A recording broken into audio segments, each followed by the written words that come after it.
persons, Ma and Dad. Thank you sa pagmamahal, sa pag-aaruga, at pagbibigay niyo sa amin ng magandang kinabukasan. Tanda ko pa noon nung bata kami. Hindi namin naramdaman o naisip na napakahirap ng buhay.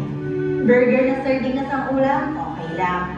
Feeling ko nga noon, yun na yung pinaka-the best na recipe ni Mother. Kaya nga simula nung bata ako, ang sabi ko sa sarili ko, kapag dumating yung panahon na makikilala ko yung lalaking para sa akin, sana katulad mo, Nay. Well, nakuha naman siguro yung kalahati ni Jade.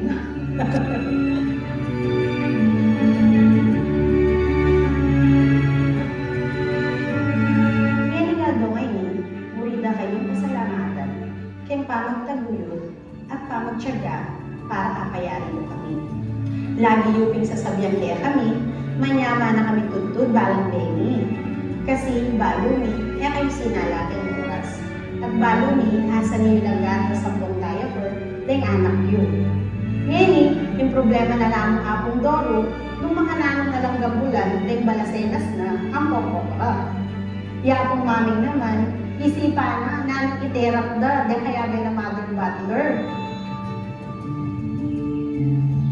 To the two most important people in my life, Mother Dear and Daddy O.